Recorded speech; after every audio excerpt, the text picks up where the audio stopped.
All right. Shalom, shalom. I want to start off by giving all praises to Yahweh, Bahashem, Yahweh Shai, Bahashem Rakal Kadash, giving double honor to the apostle elders of Great Millstone, peace and blessings. Brothers pushing this truth and Quan Sharala. All right. I was doing a video earlier this week on correction, and I was only able to pull out, a certain amount of verse, at work and stuff like that. But I kind of wanted to dub back on it and really get even more into it, So I'm going to just jump in on Proverbs 15 and 32, actually. And it says, because even like I was saying in the other video, correction is very important because the scriptures talk about, and I believe it's in here that I was going to grab it eventually, or I might already grab it in the last video, but whom the Lord loveth, he chasteneth. All right, and chasten, that's correction. To be you chastise a child. Why? To correct them. All right. So correction is is very important, and although correction almost always come in a unwanted or it doesn't feel good to be corrected, but it's needed. Or we need those rebukes. We need those actually this goes into that, and we need those. Because if you're not corrected, then you walking your own way now. You basically doing your own thing, and doing what the Lord wants is not the same. All right, when you do your own thing, that's when you start running into problems and all different types of things. All right.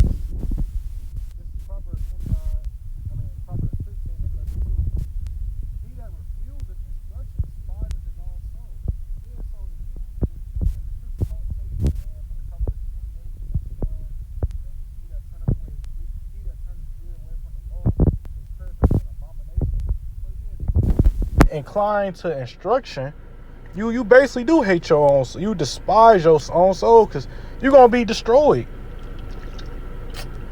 Especially with the prophets being out there on the front line, week in, week out, these videos going up non-stop. It's probably a video done every 5 seconds, if not every second, right? All day long, and it's gonna be more videos and more videos and more videos, and that's just the elders alone. We're not even thinking about the smaller guys that get 1 or 2 to 3 views. Guess what? If 1,000 people get 1 to 2 to 3 views, that's 3,000 views. All right, and all those videos are correction, whether it be exhortation, whether it be chapter breakdowns, whether it be a thing like this, it's all correction. All right. It says, but he that heareth reproof getteth understanding. We tell people that things like, well, reincarnation is biblical. Having multiple wives is biblical. Praising Yahweh Shai, because he is the middleman, all right? He's the middleman for us to the Lord. Praising him is biblical, right? And if you can understand these things, all right, because that's reproof. Because for the reason for us telling you these things mean you said something that went against the doctrine of the Bible, which the Bible belongs to the Lord. It's the like I believe it's in 2 Peter. It talk about how all words. Is it up here actually? It's 2 Timothy 3 and 16. Yeah, all scripture is given by inspiration of the Lord. So, you got to be 100% with it. Like it's good to eat the whole roll. It's good to really do your own research, like really dig into the scriptures. What do these words mean? What are you really reading? What is the context of what you're reading? All of these things matter, right? It says, Proverbs 29 and 15, the rod and reproof give wisdom. All right, that's why the scripture says, train up a child in his days so that he might go and I'm butchering it, but basically, you literally train. It's Proverbs 22 and 6 too. I just can't think of it off the top of my head. But you train up a child, right, so that when he's on his own, he's walking the right path, right? Because as we all know, no one's grabbing the rod, and we're not at the camp house giving each other 40 strikes, right? Everybody should know that. But it's at a certain age where you set them straight and reproof. All right. It says, give wisdom. And wisdom, the difference between wisdom and knowledge, because you can know all day. Knowing is knowledge. But actually applying knowledge is wisdom. That's the difference.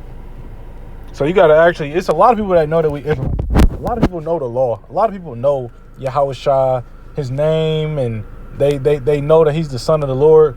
But do they apply his teachings? No, they don't have wisdom. They have knowledge.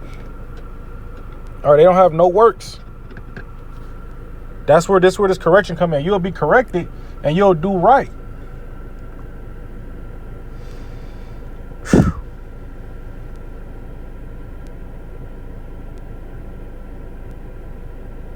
This is Hebrews 12:5, and I really just want 5. I'll go a little bit more, I guess, though. Hebrews chapter 12, verse 5. And ye have forgotten the exhortation which speaketh unto you as unto children. My son, despise not thou the chastening of the Lord. So don't despise the hardships. Don't despise the things that we go through, because it's all really just correction. All right? You know, you having a wicked ass thought and you stub your toe. You put 2 and 2 together, you in the spirit, you like, I understand why I just stubbed my toe. The Lord had to shake me out that thought I was just thinking. Things like that do happen. You hit your leg on the coffee table. You know what I mean? And even on the larger scale things, you fucking around, lose your job. You fucking around, lose your car. You know, whatever it is you're going through, it's for your character development, the betterment of your soul. Because guess what? Scripture said, a wicked man understand not judgment. Nigga that be in that why me spirit, oh woe is me, and all of this and that. Well, if you understand the scriptures, you understand. Or if you understand judgment, you know, we call ourselves walking in the righteous path. But you got to understand that it's not just 2/3 that get fucked up. We sin too. All right. Now we have a better relationship with the Lord, but the Lord said he had mercy on who he had mercy on. You know, if your mercy is you losing your job, then call a lawyer. If your mercy is you get to keep your job and you just on a 1-week suspension, then call a lawyer. But we're going to all be chastised. We're going to all go through something. It's for character development. All right. That's what it goes down to. The Lord is literally training us up to be better.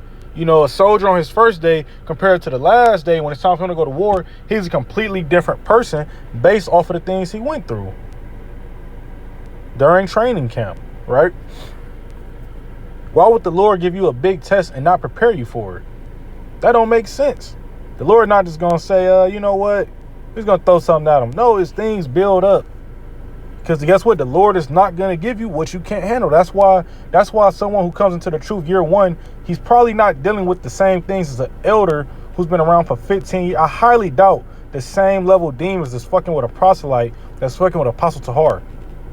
You see what I'm saying? And nonetheless, I don't know. That's above my understanding. But just being real, you know, through the spirit, it doesn't. You know, it's got to be a hell of a proselyte. I'm gonna say that much. But it's certain things are just meant to happen when they happen. It says, "Nor faint when thou art rebuked to him." Shit is gonna get hard, and it's only gonna get harder. I don't care if you make $1 million tomorrow. Your life gonna be harder tomorrow. Because it's not just money. That's the thing about it. It's not just money. It's brothers with physical ailments. It's brothers with that's been destroyed emotionally here. It's brothers that have been financially fucked up. And there's so many more problems that those the big 3 that come off my mind is Jake deal with their emotions. They deal with their day-to-day life. And they deal with their woman. They deal with their kids. They deal with brothers and all those type of things. And it's, like I said, it's so many more problems. It's a million fucking problems in Babylon. But we can't faint no matter what it is. We got to keep pushing forward. We can't look back and think about, oh man, if I could just go back a year ago and do this right. You can't go back a year ago. So it's no point even getting weak. It's no point of looking back. Hey man, you in your position today. Take no thought for tomorrow. Worry about surviving today. And keep your eye on the kingdom, which is the future. Ain't no point in thinking about it unless you learning from the past or examining the past. But other than that, hey, keep pushing forward. Verse 6, and this is the key part. For whom the Lord loveth, he chastens. So if the Lord love you, if the Lord love you, he's going to correct you. If the Lord didn't love you, he would just let you go on about your life, and you would just be eating shrimp, crab, lobster, pork, and you would be an adulterous nigga, and you would take the chip, and now you got to get destroyed by a missile because you done took the chip. But the Lord loves us, so he set us in the right direction. Whether that be, like I said, I'm using an example. Your car break down and your job blow up the same day. But you at first, you about to complain about your car blowing up, so you look on the news and your job blew up. No survivors. But the Lord deterred you from that. Right? It says, and scourgeth every son whom he receiveth. If the Lord receive you, just know you're going to go through some things. What's that? Ecclesiasticus, or also known as Sirach 2:1. If you come to serve the Lord, prepare thy soul for temptation. Hey, if you come in and serve the Lord, be prepared to go through some things that you never thought you was going to go through. There's some things I went through in this walk that was never a thought in my mind.